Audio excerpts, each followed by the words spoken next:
Alright, so this week, I'm not going to be showing the site this week as there is a lot to cover in just this report.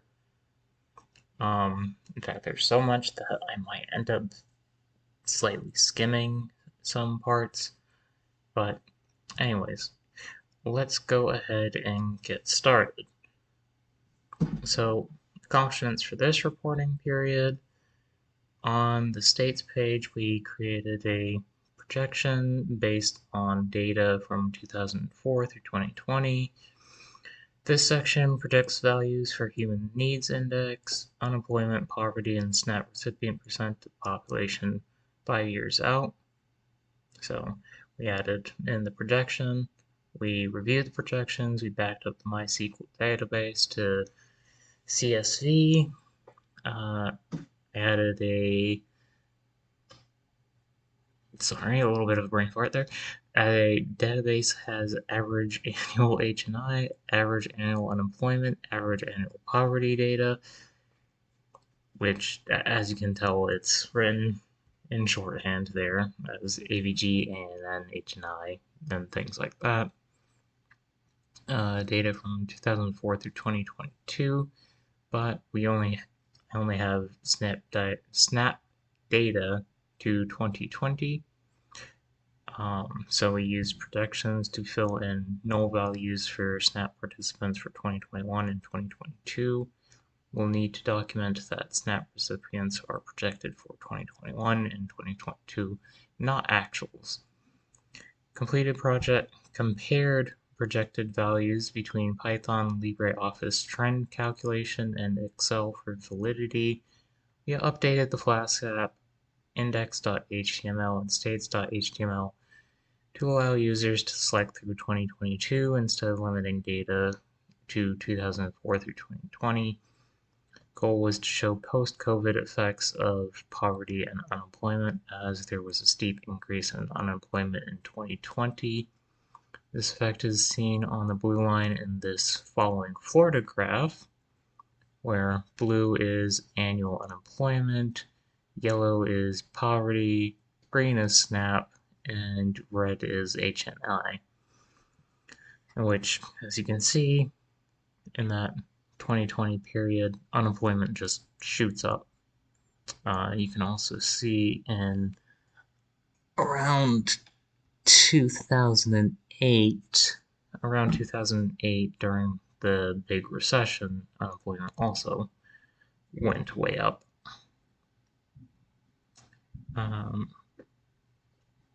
Interestingly, the increase in unemployment did not increase poverty or HNI, while it did impact the percentage of people receiving SNAP benefits. Of course, still don't like the format and kind of want to tweak that, but that's kind of a back burner thing right now. Added the HTML tags to include the state and year selected on the /states page for the statistics, correlation, and projection sections. Here we have tags look like this, which, as you can see here, correlation for state, for years, start year through end year, got min date, max mean, and let's see here, what else? Need to do similar on index.html. Spent a significant amount of time trying to debug the main page in Flask and HTML. When data is not selected but a person hits enter, the page crashes. That's kind of a bit of an annoying thing happening. When a user is on the states page and clicks on the link to the main page, there's a lot of text at the bottom of the screen. That should really be HTML code, not just text.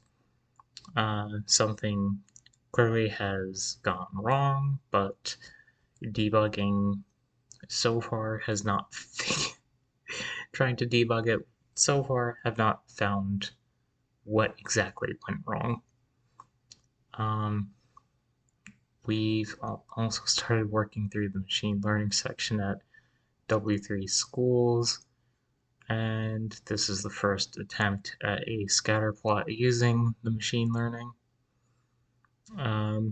It was unfortunately got the x-axis a bit wrong here. So this is it after doing some correction and some tweaks, which now we see poverty to SNAP and poverty to unemployment comparisons, which is better. So focusing on that. Let's see, down here we got the Python modules for calculating relevant statistics such as the mean, median, and mode of the average annual H&I unemployment, poverty, and SNAP. We've also got calculations here for standard deviation. We've got 90th percentile calculations. We've also gone ahead and put forward a poverty histogram, an unemployment histogram, which, as you can see, most things kind of cluster at the low end for poverty, with just a tiny bit of outliers out at 22.5. Here, a couple tiny little outliers near about 14 for unemployment.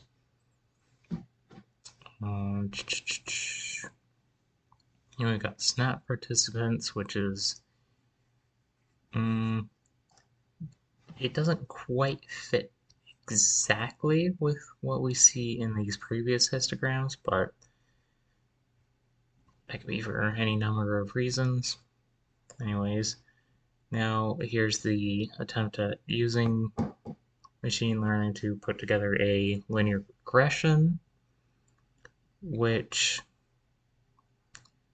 unfortunately the wide variety in poverty and unemployment rates between states, with some states running near 20% poverty and sometimes above, and some states running less than 10% poverty.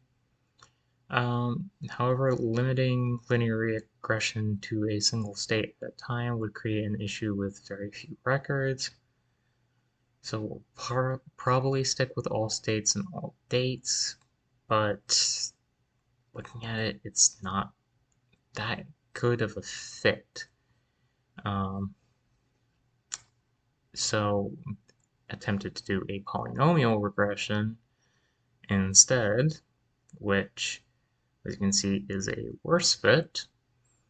In fact, if you look at the polynomial regression, I believe the value should be somewhere around here. Here it is, 0.17, which at that low, it's basically just not even a fit.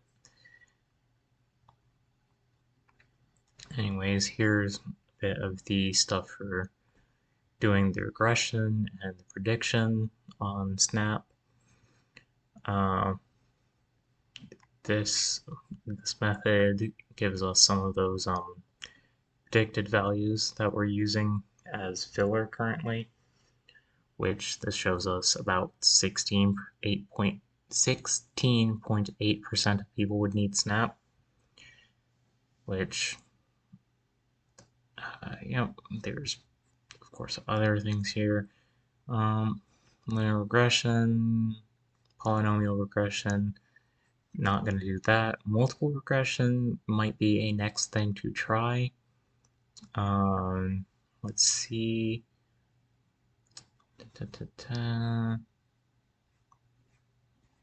Let's see, what do we have next? The comparison of poverty to unemployment here, which again, there's a very poor fit in testing the scatter plot and training the scatter plot. The trained scatter plot does do a good job at recreating the testing scatter plot. However, linear regression, when we look at that, we get a very poor fit again. In this case, an even worse fit of only negative 0.12, since the closer it is to 0, the worse of a fit it is. Next up, tried a hierarchical clustering model. And it's better. Not great, but it is a lot better. Values are definitely very close in this case.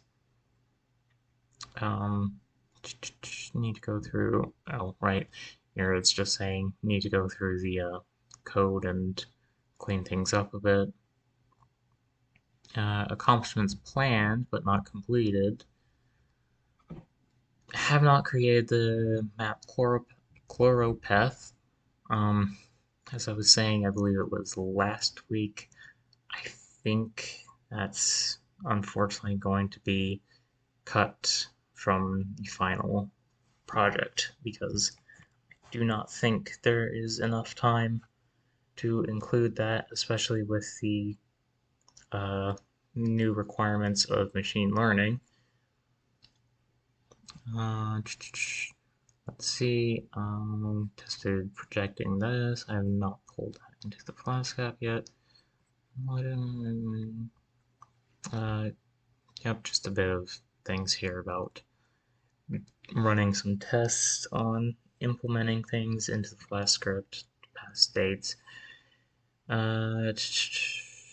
Also need to complete the machine learning training and testing module based on work shown above, and hierarchical diagrams include in my Flask application with a brief overview. Also include the multiple regression section, letting users select poverty, unemployment, and human needs index, and calculate SNAP participation to show where a reduction in people that qualify for SNAP can impact them if unemployment and unemployment/poverty are not addressed. Impact upcoming milestones or project due date. We'll need to spend even more time on the project and move around other responsibilities further. Accomplishments planned for next reporting period. Obviously trying to get the machine learning module up and running, and reviewing documentation, YouTube presentations, and data science from scratch O'Reilly book. We're through the W3Schools section on machine learning using VS Code Studio. Need to integrate things into the Flask app and maybe move from matplotlib to a new version that supports interactive charts. I mean, still like the idea of the chloropeth. Going to try to get it in. Of course, the content, since I do intend to list the project on my resume, I'll definitely need to spend time on content creation with this. In fact, if it is going to be on my resume, I may end up, if possible, coming back to this after the class is over and improving it and polishing it further. New risks identified. Well, not really new risk, because this was already identified. Time is running out. Appendix down here, when viewing the line chart on the main page, values plotted for average annual H&I looked suspicious. Alaska and Alabama had the same value, then Arkansas and Arizona had the same value. The pattern was repeated for California and Colorado and kept repeating. This error was introduced when I kept the other three on the y-axis and moved H&I to the y2 axis.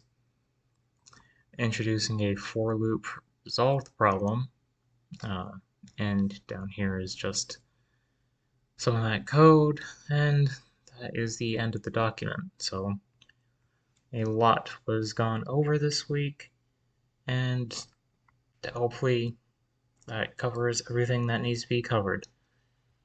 Thank you for your time.